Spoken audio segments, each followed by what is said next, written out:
مفتی طارق مسعود special. کیونکہ مسکرانا صدقہ ہے نا. مسکرانا کیا ہے؟ صدقہ. حدیث میں آتا ہے افضل الصدقۃ ما تجعل فی امرأتک، سب سے بہتر صدقہ وہ ہے جو تم اپنی بیوی پہ خرچ کرتے ہو. جب آپ نان نفقہ جو بھی آپ کی جیب سے پیسے نکل کے جاتے ہیں تو سب سے پہلا اس کا محل کون ہے؟ بولتے کیوں نہیں بھائی؟ بیوی. تو تیسرے نمبر پہ ماں باپ کے بعد مسکرا کے بات کرنے کا سب سے زیادہ ثواب لینا چاہتے ہو تو کس کے سامنے مسکرا کے بات؟ بیگم. دیکھو یہ مسکرانا جو ہے نا، یہ مسکرانے کا لفظ حدیث میں ایک علامت ہے. اس کا مطلب لازمی مسکرانا نہیں ہے، ایسا رویہ جس سے اس کا دل کیا ہو جائے؟ خوش ہو جائے.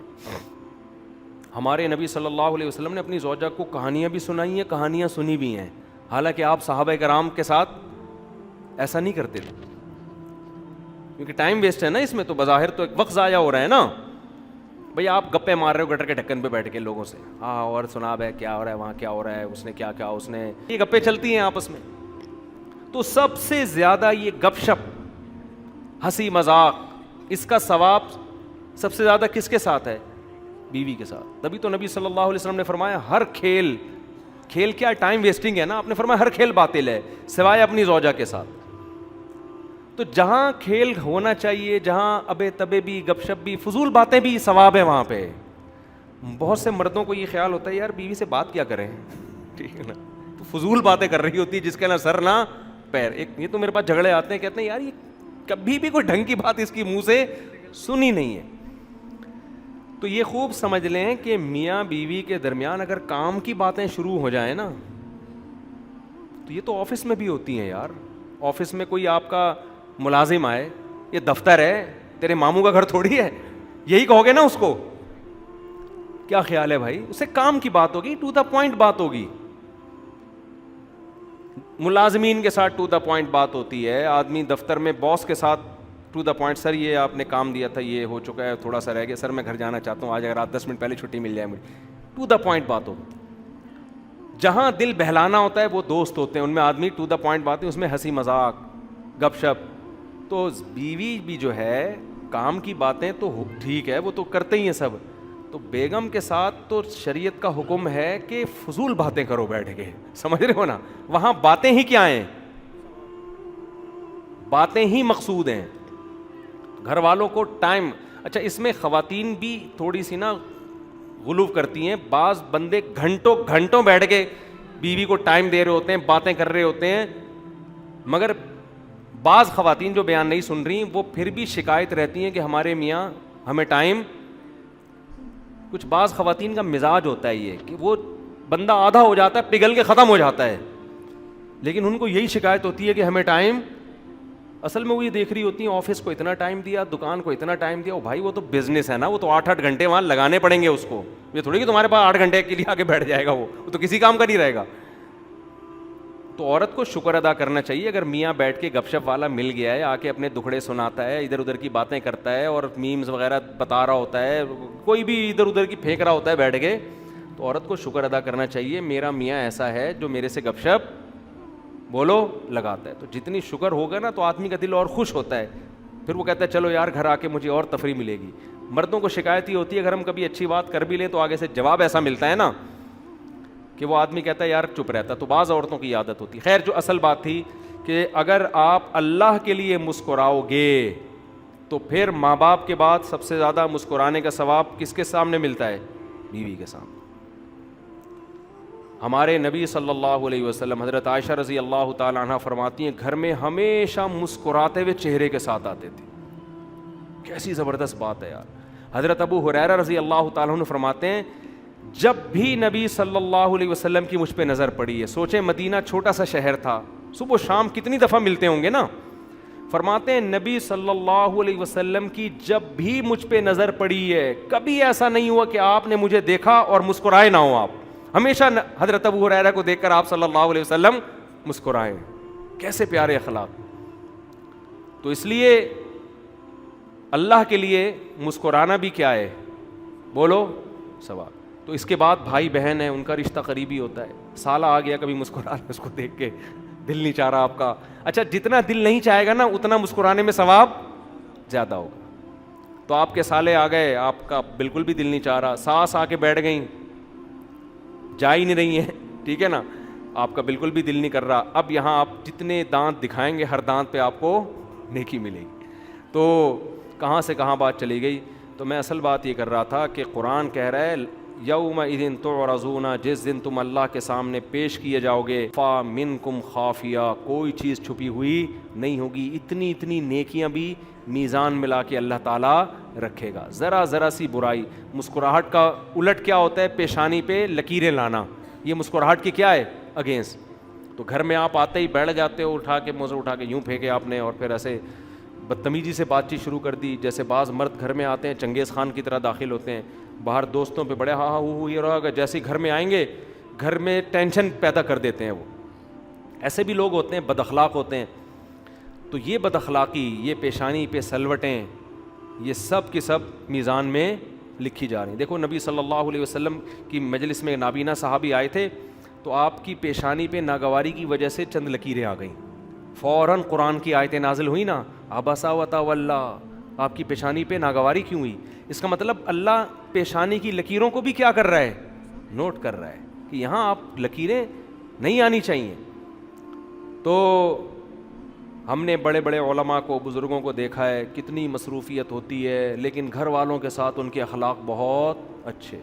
اور دنیا پرست آدمی کیا کرتا ہے, دوستوں میں تو بہت انجوائے کرے گا, اور دوستوں میں بھی وہ نہیں کو جس سے کچھ مالی فائدے کی امید ہو. جہاں فائدے کی امید نہیں ہے وہاں دوست بھی 2 ٹکے کا نہیں رہتا. وہاں دوست بھی, ایک انگریز کا مقولہ ہے کہ آپ جب دوستوں پہ پیسہ اڑا کے ختم کر دیتے ہو نا, تو پیسہ تو جاتا ہے, دوست بھی کیا ہو جاتے ہیں, شارٹ. جنہیں دوستوں کو کھلا کھلا کے اڑائی ہیں نا دعوتیں, تو آپ یہ سمجھتے ہو ان سے دوستی مضبوط ہو رہی ہے, تو پیسہ بھی گیا اور دوستی بھی گئی. سمجھتے ہو گے نہیں سمجھتے. تو کھلاؤ, یہ بھی کس کے لیے, اللہ کے لیے. تو اتنا کھلاؤ جتنا اللہ خوش ہو رہا ہے. تو اللہ اتنا ہی کھلانے میں خوش ہوتا ہے کہ بیوی بچوں کا حق اس میں ضائع نہ ہو. اتنا کھلا دیا کہ ان کو مرنے کے بعد پاؤں میں چپل بھی نہیں ہے پہننے کے لیے, اس کھلانے پہ اللہ خوش نہیں ہوتا. کل ایک خاتون نے پوچھا تھا نا کہ میرے شوہر میری بہن سے اتنے فری ہو گئے ہیں. میں نے پہلے تو ہلکا لیا اس کو کہ بھائی چلو رشتہ داری ہے, بہن ہے میری, اچھے اخلاق کے ہیں, لیکن اب مجھے شک ہونے لگا ہے کہ یار یہ کیا ہو رہا ہے بھائی. اب اس کے دل میں خیال آ رہے ہیں بہن بھی فری ہو رہی ہے, بہنوں ہی سے بڑے فری ہو کے کہنے شاپنگ کرنے چلے گئے ایک دن. تو میں نے اپنے میاں سے پوچھا کہ بھائی یہ کیا ہو رہا ہے. کہ میری نیت پہ شک کرتی ہو, میری نیت پہ, میں کوئی غلط ہوں. تو میں تو پھر الٹے مشورے دینے میں ماہر ہوں. میں نے اس خاتون سے کہا, آپ اپنے شوہر سے کہیں ہاں آپ غلط ہیں, یہ ٹوپی ڈرامے کسی اور کے سامنے کرنا. آپ غلط ہو یا نہیں ہو, جب بیوی کو تکلیف ہو رہی ہے, اس کے دل میں وسوسے آ رہے ہیں, تو چھوڑ دو نا اس عمل کو. کیوں اس سے فری ہو رہے ہو بھائی آپ. یہی کام آپ کی بیوی شروع کر دے. اب میں اس کی بیوی کو یہ مشورہ تو نہیں دوں گا کہ آپ کے شوہر کا دوست آئے, آپ کو چلو شاپنگ پہ چلتے ہیں ہم دونوں اکٹھے. بہت خوشی ہوئی آپ سے مل کے. اور پھر وہ انگریز یہی لبرل پنے کی انتہا کو پہنچ گیا یہی کر کر کے. شروع میں وہ دوستوں کی بیویوں سے ملتے تھے, نائس ٹو میٹ یو, کہ nice to meet you too کر کے, بڑے مل رہے ہیں آپس میں, گلے ملنا شروع کر دیے انہوں نے کہا ہماری نیت ٹھیک ہے, گلے مل رہے ہیں, کوئی مسئلہ نہیں ہے. پھر ہوتے ہوتے بچے بھی پیدا ہونا شروع ہو گئے, کہ ہماری نیت میں کوئی فرق نہیں, بچے پیدا ہو رہے ہیں, تو بچے تو نسل بڑھانی ہے, تو چلو اس طریقے سے بڑھ جائیں گے. ہوتا کیا ہے, یہاں تک ہو گیا کہ ابھی ایک شادی مجھے علم میں آئی, وہ گھر والوں نے بتایا کہ یہ دیکھیں کہ یہ عجیب سی شادی ہے. ان کو پتہ ہی نہیں تھا بیچاروں کو, ایسا بھی ہوتا ہے یورپ. 16 سال کا بچہ ہے انگریز کا, اپنے ابا اماں کی شادی کی دعوت دے رہا ہے لوگوں کو, میرے ڈیڈی کی میری مما سے شادی ہونے والی ہے. سمجھ رہے ہیں. میں نے کہا کہ اس پہ خوش ہونا چاہیے کہ اس کے ڈیڈی کی اس کی مما سے شادی ہو رہی ہے. بہت غیرت مند ہے انگریزوں میں, یہ غیرت کے اعلیٰ معیار پر ہے کہ اس کے ڈیڈی کی شادی اس کی مما سے ہو رہی ہے. یہ تو جنت میں جائے گا ان کے حساب سے. غیرت مند ہے بھائی. آپ کے ڈیڈی کس سے شادی کر رہے ہیں, آپ کی امی سے, ورنہ آپ کے ڈیڈی کی شادی کسی اور کی مما سے ہوگی. یار یہ کلچر ہو چکا ہے. تو یہ تو بہت نیک آدمی ہے جس کی کہ اس بچے کے ابا کی شادی بال اتفاق کس سے ہو رہی ہے, اس کی امی سے ہو رہی ہے. اس میں فائدے ہیں نا, کرسیاں ورسیاں لگائیں گے ابا اماں کی شادی میں. تو اس لیے براڈ مائنڈیڈ بننے کی ایک لمٹ ہے. تو آپ کے گھر میں سالی آ گئی, ٹھیک ہے, اگر اس نے سلام کیا آپ سلام کا جواب دے دیں. اول تو اس پہ پردہ لازم ہے, مرد پہ پردہ لازم نہیں ہوتا. اس نے سلام کر لیا, آپ کے وعلیکم السلام, بہت زیادہ ہو گیا, آپ خیریت سے, اپنی بیگم کی موجودگی میں پوچھ لیں آپ خیریت سے, الحمدللہ, ٹھیک ہے, اپنا خیال رکھیے گا بس. بھابھی سے بھی اتنا فری ہو سکتے ہو آپ. اب ایک صاحب مجھے کہنے لگے مصعب اب بھابھیوں کے بارے میں, ہم اب بھابھی بعض دفعہ ساتھ بیٹھی ہوئی ہوتی ہیں, بیان کر رہے ہوتے ہیں, آپ اس طرح کی باتیں کر دیتے ہیں کہ بھابھی سے بھی ریزرو رہیں, آپ فری نہ ہو, تو ہمیں عجیب سا محسوس ہوتا ہے. بعض لوگ یہ کہہ رہے ہوتے ہیں نا کہ جوائنٹ فیملی میں بیٹھ کے بیان سن رہے ہوتے ہیں نا بعض لوگ, تو بھائی بھابھی سے بھی آپ ٹھیک ہے, گھر میں جوائنٹ فیملی ہے, خیریت پوچھ لی, انہوں نے آپ سے چائے کا پوچھ لیا, کافی ہے, سامنے بیٹھ کے فری ہونے کی ضرورت نہیں. تو وہ صاحب مجھے کہنے لگے آپ ایسی باتیں, جیسے میں نے ابھی کر دی نا یہ بات, ہم فیملی سے ہمارا بہت, میں نے کہا ٹھیک ہے, پھر میں بیان میں اس طرح سے کہوں گا کہ جو اپنی بھابھی کے ساتھ بیٹھ کے بیان سنیں پلیز کائنڈلی تھوڑی دیر کے لیے دوسرے کمرے میں چلے جائیں, میں بھابھی کے بارے میں بات کرنے والا ہوں. جب بھی کسی پہ اعتراض کریں نا تو پہلے سوچ لیا کریں کہ اس کا آلٹرنیٹ ہم مفتی صاحب کو پہلے سے کوئی بتائیں, یا یہ مفتی صاحب یہ مسئلہ ہی بتانا چھوڑ دیں. تو کوئی آلٹرنیٹ ہو تو بتائیں, نہیں ہے تو پھر چپ کر کے سن لیا کریں. ہمارے یہاں بس یہ جو اعتراض آئے پارسل کر دو, پارسل کر دو, سوچتے ہی نہیں ہے کہ اگلا کے پاس اس کے علاوہ کوئی آپشن نہیں ہے. تو میں یہ کر رہا تھا جہاں مسکرانا افضل ہے تو اب آپ کیا کرو گے اللہ کے لیے. اچھا, اس میں ایک غلو یہ ہوتا ہے کہ یونیورسٹیوں میں بعض لوگ دیندار بن جاتے ہیں, داڑھی رکھتے ہیں, پگڑی ہوتی ہے, تبلیغ میں وقت لگا رہے ہیں, شلواریں ٹخنوں سے اوپر آ گئیں, تو ان کے کلاس فیلو میں کوئی لڑکی ان سے بات چیت کرتی ہے تو وہ تھوڑا بدتمیزی سے, روٹھے لہجے سے جواب دیتے ہیں, اور وہ یہ سمجھتے ہیں کہ اس بدتمیزی سے بات کرنے پر ہمیں ثواب ملے گا. دیکھو اس سے دینداروں کا امیج بہت خراب جاتا ہے. ایک فری ہونا ہے بری نیت سے, وہ فری ہونے کی اجازت نہیں ہے, لیکن ایک خوش اخلاقی سے, اتنی خوش اخلاقی جس سے کم از کم آپ کا امیج برا نہ جائے, یہ ضروری ہے. کیونکہ بعض لوگ نا اس میں بڑا غلوف کرتے ہیں, کوئی بھی جوان لڑکی آپ سے بات کر. ابھی ایک دن کیا ہوا, چند سال پہلے کوئی لڑکی بیچاری بائک پہ پیچھے بیٹھی ہوئی ہے, تو بائک گری, وہ لڑکی بھی گر گئی, اس کی شلوار پھٹ گئی یہاں سے, سڑک پہ گھسٹ گئی. اب کیا ہے کہ وہ 2-3 داڑھی والے کھڑے میں قریب ہی نہیں جا رہے, نامحرم ہے. اور انہوں نے اپنے استاذ کو بھی بتایا, ان استاذ نے کہا بالکل صحیح کیا بھائی, ہم کسی کو, ان کے استاذ نے ان کو کیا نصیحت کی کہ ہم جو ہے کسی کی ٹینشن دور کرنے کے لیے خود جہنم میں نہیں جا سکتے. یعنی اس لڑکی کو آپ اٹھاتے, نامحرم کے جسم پہ ہاتھ لگتا تو وہ تو بچ جاتی ٹینشن سے, ظاہر ہے وہ بیچاری سڑک پہ پڑی ہوئی, لیکن تم کہاں جاتے, جہنم میں. میں نے کہا ایسا نہیں ہے بھائی, وہ ایک لڑکی چاہے وہ جوان ہو چاہے وہ بوڑھی ہو, جو بھی ہے سڑک پہ پڑی ہوئی ہے تو اس کو اٹھا کے بٹھانا ہے, اس کو کپڑا پہنانا ہے, اس کو ایمبولینس میں ڈالنا ہے. اب یہ تھوڑی کہ وہاں محرموں کا انتظار کیا جائے گا, جی اس کے حضرات ایک خاتون ہیں, یہ آئی ڈی کارڈ نمبر ہے, جو محرم مارکیٹ میں اویلیبل ہیں وہ آ جائیں اس کو اٹھانے. یہ تو بیوقوفوں والی حرکتیں ہیں نا. یہ سب باتیں کرنی پڑتی ہیں کہ اعتدال نہیں ہے نا, بات کا مطلب نہیں سمجھتے, غلوف کا شکار ہو جاتے ہیں. تو وہاں تو آپ اٹھاؤ اللہ کے بندو اس کو. دیکھو صحابہ کرام نے بعض جاسوس عورتوں کو پکڑا ہے, ان کی مکمل تلاشی لی ہے. وہاں یہ نہیں کیا کہ چونکہ نامحرم ہیں اب وہ بم رکھ کے جا رہی ہے نامحرم, یا وہ کوئی جاسوسی کا پرچہ لے کے جا رہی ہے, تو تلاشی لی جائے گی اس کی. تو سیکیورٹی کے اصول کچھ اور ہوتے ہیں, ضرورت کے اصول. ڈاکٹر ہے وہ آپریشن ہی نہیں کر رہا کہ نامحرم ہے, ابے بھائی مر رہی ہے, پیٹ پھاڑ اس کا, کاٹ اس کا پیٹ, یا اس کا جناب ہارٹ اٹیک ہو رہا ہے. اب محرم کا تھوڑی لیڈی ڈاکٹر کے, جی اس کے جو کوئی محرم ڈاکٹر چاہیے اس کے لیے. اس کے چچا, فون کر کے پوچھو چچا نے میڈیکل کالج سے ابھی ایگزام پاس کر لیا کہ نہیں کر لیا ہے. جان بچانا ہے تو جیسے تیسے ممکن ہو. یہاں تک فقہا نے لکھا ہے کہ عورت جب عدالت میں گواہی دینے کے لیے جائے گی تو اگرچہ وہ اسکارف لیتی ہے, پردہ کرتی ہے, لیکن جج کے سامنے وہ چہرہ کھول کے گواہی دے گی, اس لیے کہ وہاں یہ خطرہ موجود ہے کہ برقعے میں کسی اور کو اٹھا کے گواہی دلوا کے لے گئے آپ. برقعے میں تو آپ کسی کو بھی لے کر آئے, اس نے نام بتایا نہیں, جی میرا نام مثال کے طور پر فلاں نام ہے میرا, برقعے میں بندہ تھا وہ, اتنی بڑی بڑی مونچھوں, جج کو کیا پتا. تو تو اس لیے فقہاء نے بیان کیے عورت جب عدالت میں گواہی دے گی تو جج اس کے چہرے کو دیکھے گا تاکہ کنفیوژن نہ ہو. تو جہاں ضرورت کا موقع ہے, جیسے نکاح ہوتا ہے, بعض لڑکیاں مجمع میں اپنا نام نہیں لیتی, نہ لوگ نام لیتے ہیں, یہ کہہ دیتے ہیں فلاں کی وائف, فلاں کی بیٹی, اس طرح. لیکن نکاح پڑھاتے ہوئے قاضی لڑکی کا نام لیتا ہے کہ نہیں لیتا؟ اس لیے کہ یہاں اگر کوئی خاتون کہے, دلہن کہے جی میرا نام مجمع میں نہیں لیجیے گا مردوں کی موجودگی میں, مجھے میرا, آپ یہ کہہ دیجیے کہ فلاں کی بیٹی کا نکاح ہو رہا ہے فلاں سے.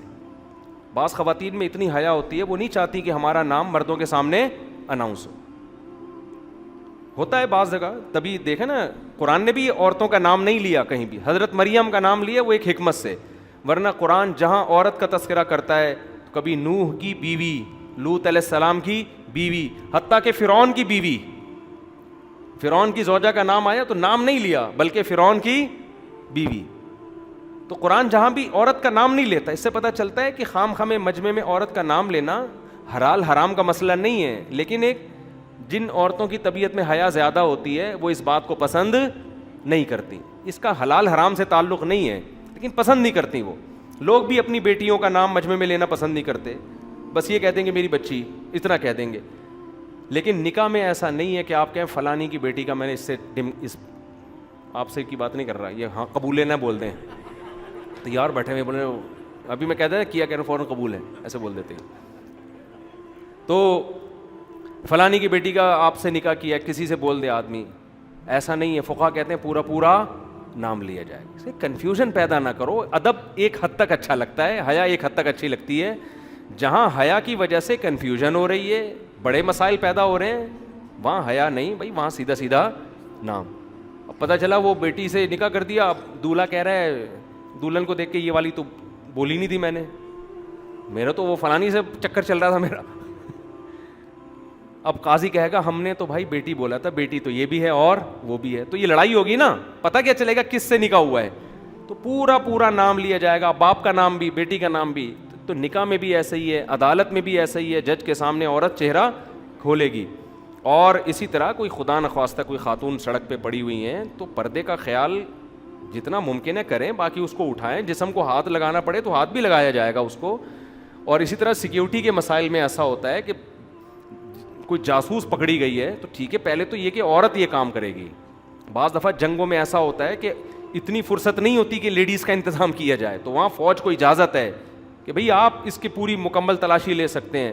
تو جہاں بھی سیکیورٹی کا مسئلہ ہوگا, علاج کا مسئلہ ہوگا, وہاں شریعت اجازت دیتی ہے کہ پردے کا مسئلہ دوسرے نمبر پہ چلا جائے گا.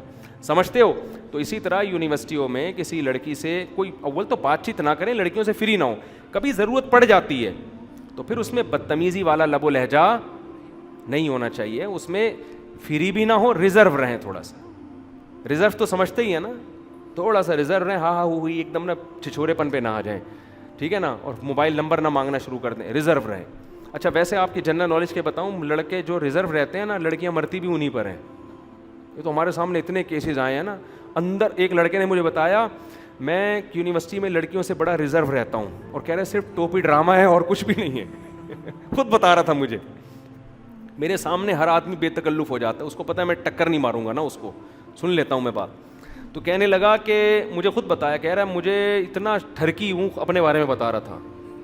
تو مشورہ لینے آیا تھا نا, برائیوں میں لگ گیا ہوں اور میں شادی نہیں ہو رہی وغیرہ وغیرہ, لوگ آتے ہیں کہ میں اتنا ٹھرکی ہوں. تو کہہ رہا ہے میں یونیورسٹی میں لڑکیوں سے بڑا ریزرو رہتا ہوں, بڑا نیک شریف بن کے نا, اپنے کام سے کوئی بات کرے گی ہاں جی کیا آپ کو سر نے یہ بتایا تھا, یہ اس کا یہ مطلب ہے, ٹھیک ہے اپنا خیال رکھیے گا, بس اتنا. کہہ رہے اندر سے میرے دل میں اتنے لڈو پھوٹ رہے ہوتے ہیں کہ کوئی مجھ سے خود سے فری ہو.